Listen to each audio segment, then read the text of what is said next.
자, 오늘 수업은 지난 시간에 이어서 원래 60페이지부터인데요. 지난 시간에 했던 내용을 좀 복습하면서 진행해 보도록 하죠. 자, 그래서 56페이지에 잠깐 보시면 우리 지금 뭐 배우고 있다? 앞에 단원에 이어서 문제 해결 과정으로서의 글쓰기를 배우고 있다라는 얘기예요. 그래서 이 앞 단원은 뭐냐면 문제 해결 과정으로서의 읽기를 배웠어요. 우리가 읽으면서 여러 가지 문제점을 만나게 되더라. 그래서 읽으면서는 읽기 전, 읽는 중, 읽은 후 각각 단계마다 만나는 어려움들이 있더라. 그리고 그 어려움들을 해결하는 방법들이 있더라. 라는 걸 배웠었습니다. 예를 들어 뭐 단어를 모르면 사전을 찾아본다든가 앞뒤 문맥을 살펴서 그 단어의 의미를 추론해내자 뭐 이런 얘기를 했었습니다.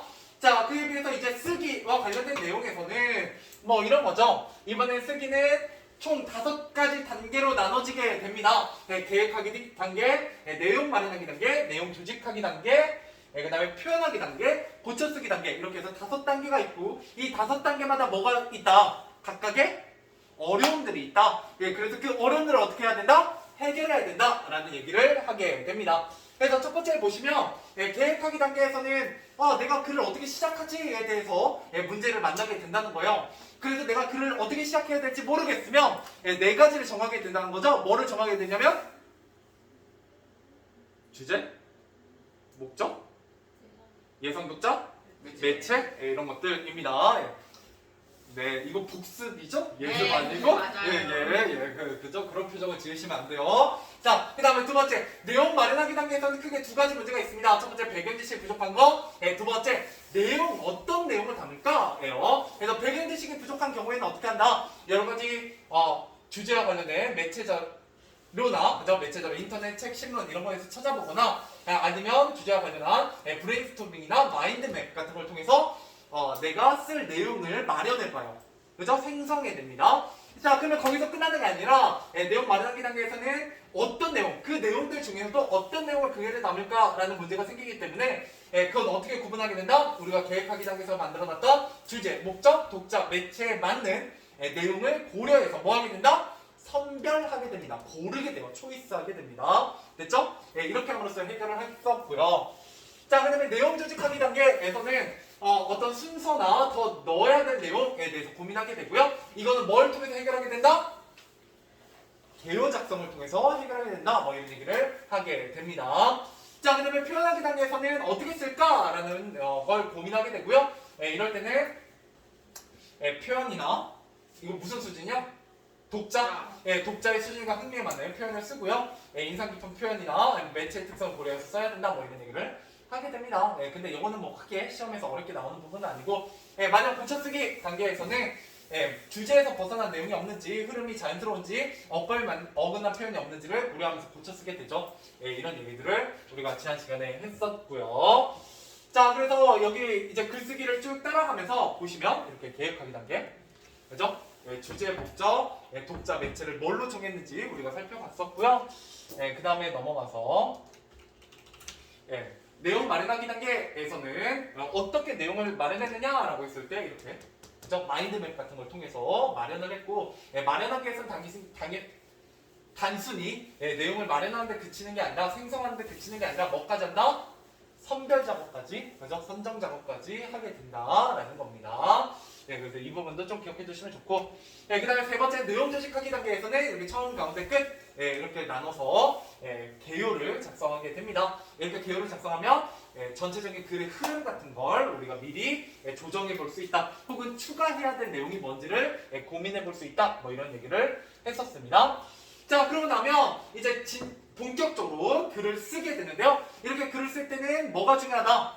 글이 실리는 매체가 중요하고요. 그래서 지난 시간에 블로그의 특징 얘기했었어요. 자, 블로그는 어떤 특징을 가지고 있다? 첫 번째, 뭐에 관련된 글을 쓰는 공간이다. 내가 좋아하는 거. 그렇죠, 내가 좋아하는 거, 그죠? 관심사, 그죠? 관심사와 관련된 내용을 보통 쓰는 공간이고요. 두 번째, 일상기록, 먹거리, 여행 이렇게 보니까 글이 어떻게 정리되어 있다? 일상생활.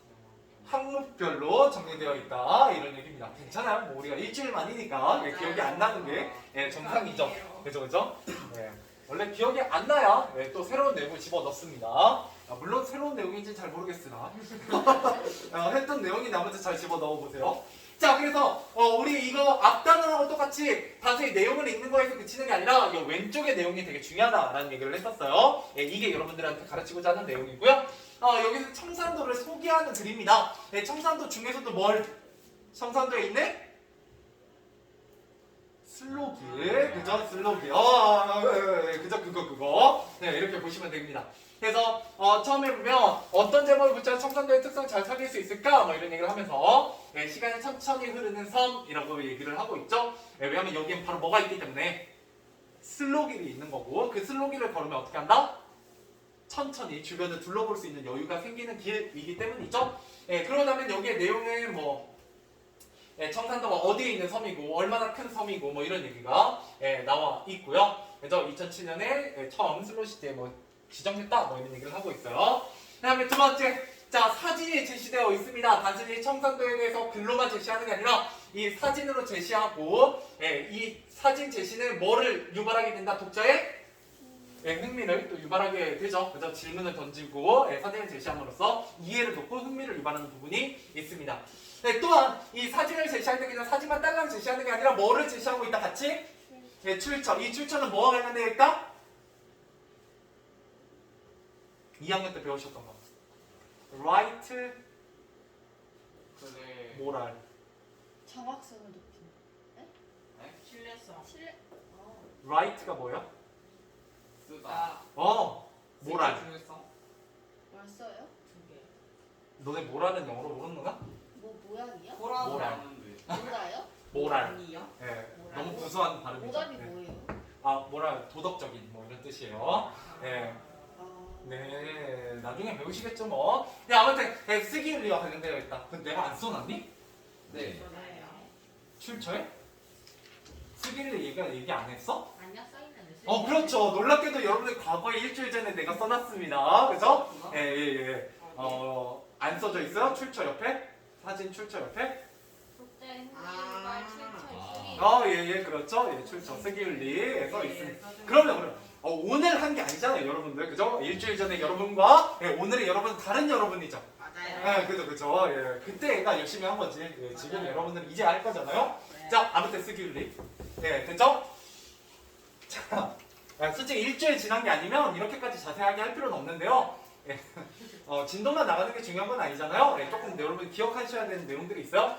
자, 아무튼 두 번째, 이제 슬로길에 대한 얘기를 하고 있습니다. 슬로길을 다 소개할 건 아니고요. 좀 이따 몇 개 코스만 제시할 거고, 그걸 제시하면서, 슬로길 제시하면서 지도를 또 제시하고 있죠.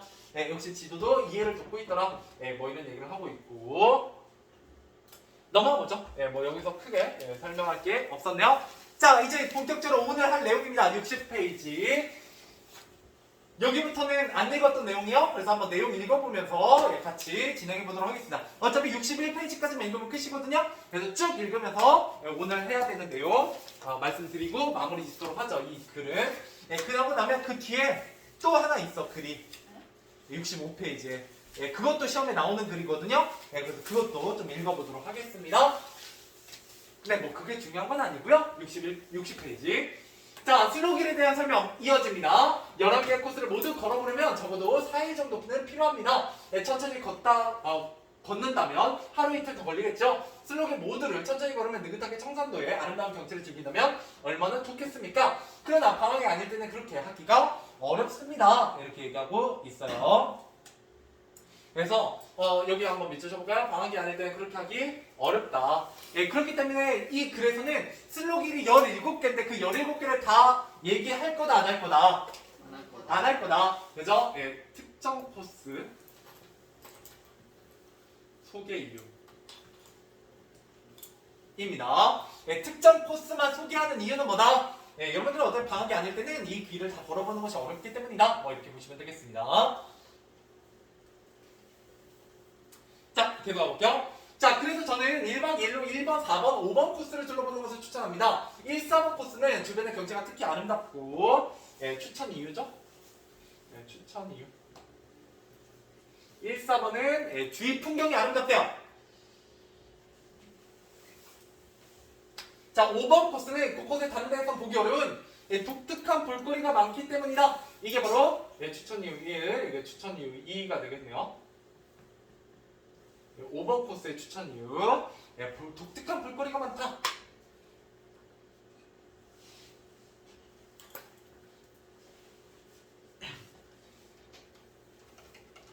자, 그러고 나서 예, 이제 1번 코스에 대한 얘기가 예, 나와 있네요. 그죠? 자, 그런데 1번 코스 글자가 어때요? 커요. 그죠? 예, 글자 크기가 크죠? 네, 그래서 여기도 표시를 좀 해보실 필요가 있습니다. 예, 큰 글자 제시. 예, 그죠? 자, 이걸 통해서 또 이게 인상을 줍니다. 그죠? 1번 코스에 대한 얘기입니다! 라고 이게 인상적으로 예, 큰 글자를 제시하고 있죠. 강조하고 있어요, 강조.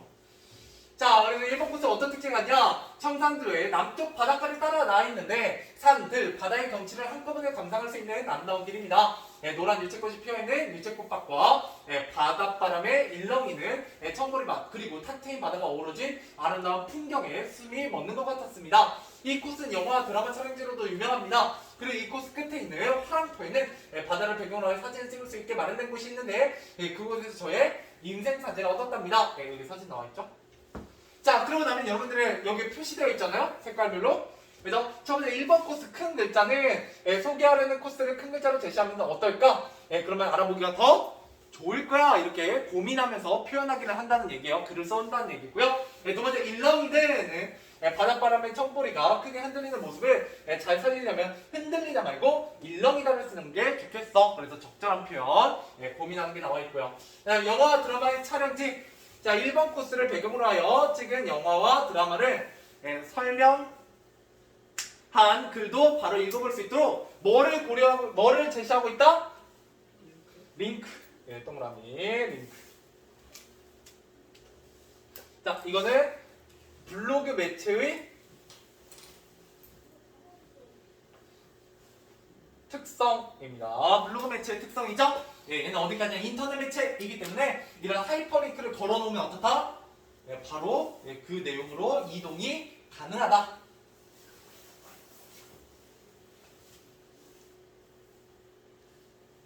근데 여기는 링크 없어요? 네? 여기는 링크 안 달렸어요.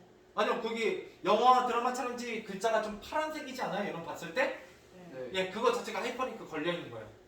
예, 그걸 누르면 그 사이트로 이동됩니다. 예, 예. 주소로 써있는 게 아니라? 네, 뭔지는 저도 몰라요. 자, 람은 아닙니다. 4번 코스는 난길이라고도 합니다. 예, 이때 난길, 그거 하기 전에 여기, 이거는 이제 직접 찍은 사진이고요. 예, 직접 찍은 사진. 이거부터 해야지. 사진 제시. 네, 직접 찍은 사진 제시. 네. 이해를 돕고 네, 흥미를 유발합니다.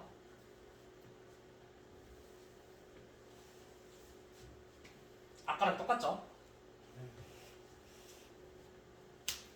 근데 좀 다른 점은 이거는 이제 직접 찍은 사진을 제시하고 있다는 게 좀 다른 점입니다.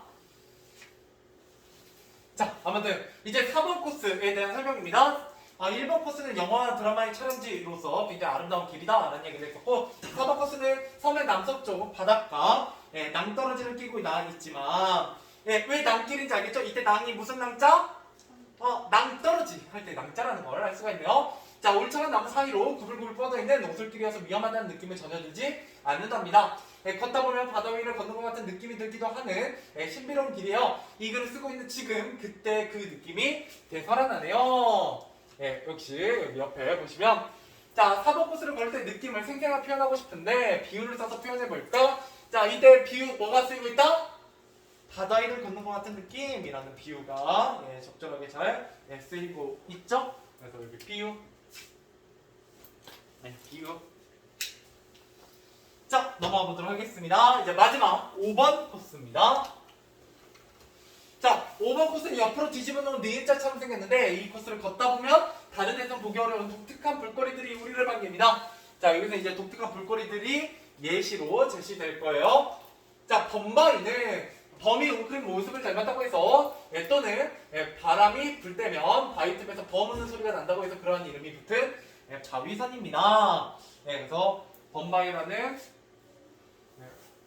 이름의 유래가 제시되고 있고요. 자, 범바위 정상에 섰을 때 먼 바다와 여기저기 떠있는 작은 섬들이 한눈에 들어와 저도 모르게 우와 하고 소리 질렀습니다. 가슴이 뻥 뚫리는 것 같았어요. 이렇게 얘기함으로써 여기서는 이제 감탄사, 비유, 그렇죠? 이런 것들을 사용함으로써 자신의 느낌을 생생히 전달하고 있습니다. 뭘 통해서? 감탄사와 비유를 통해서.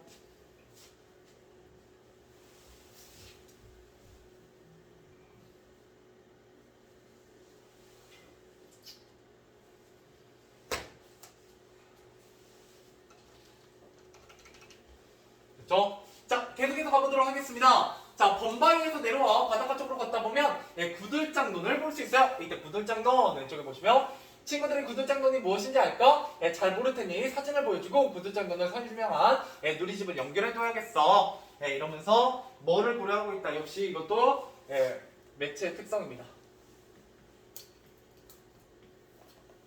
블로그라는 매체의 특성을 잘 활용하고 있는 거고요. 그래서 여기 사진 제시되어 있죠.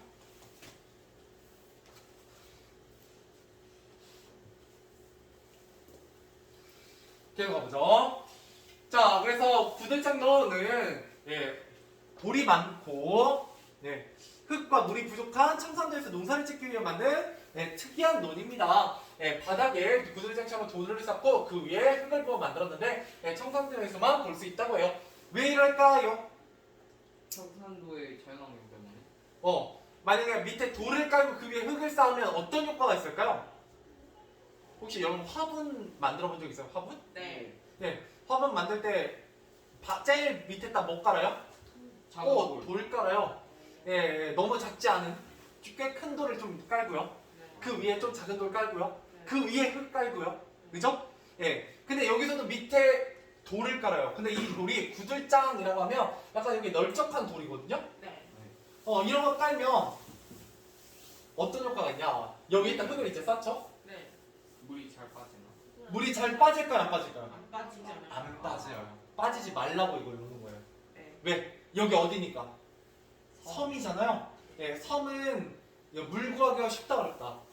어려워요. 원래 물은. 왜 그러냐면 비가 내려도 그 물이 다 어떻게 되니까 지하수가 되는 게 아니라 바다로 흘러가 버리잖아요. 그러니까 비가 내렸을 때 물이 안 빠져나가게 하려고 구들장 같은 돌을 밑에다 까는 방법을 사용하고 있는 겁니다. 됐죠?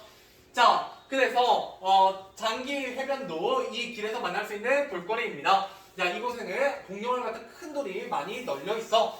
공룡알 해변으로 부르기도 해요. 바닷물이 깨끗해서 당장 뛰어들고 싶지만 아직 여름이 아니어서 해변을 거는 것으로 만족해야 했답니다. 자, 여러분 아름다운 섬 청산도의 멋진 슬로기를 천천히 걸으면서 오랫도록 마음에 남을 추억을 만들어 보지 않을래요? 이렇게 얘기하면서 뭐 하고 있다? 독자에게 권유하며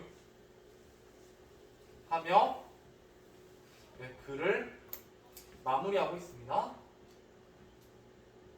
그죠? 권유하며 글을 마무리하고 있고요. 글을 인상 깊게 마무리하고 이렇게 씁시다. 미안해요. 좀 추가해서 인상 깊게 마무리하고. 자, 그러고 나면 여기 왼쪽 좀 읽어보도록 할게요. 자, 친구들이 구들장돈이 뭔지 알까? 잘 모르는 사진을 보여주자. 뭐 이런 얘기 했었고.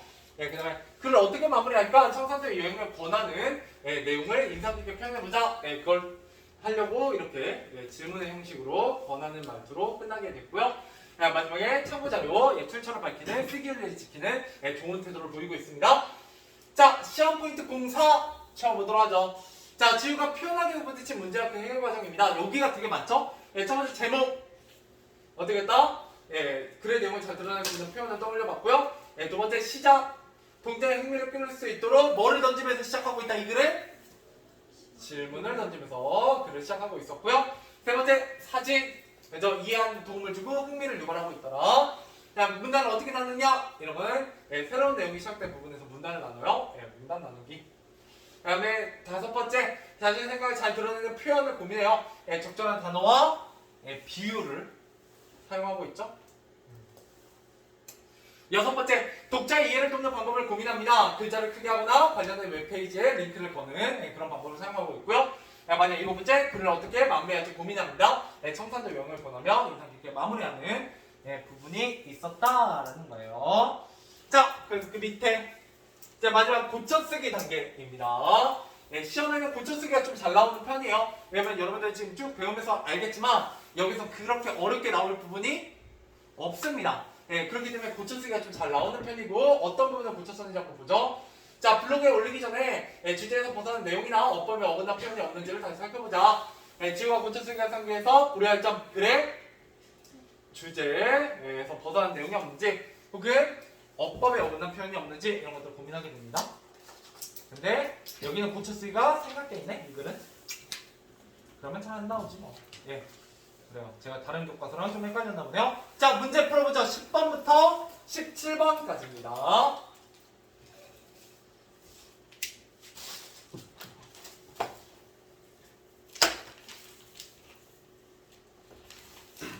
네, 10번부터 17번까지.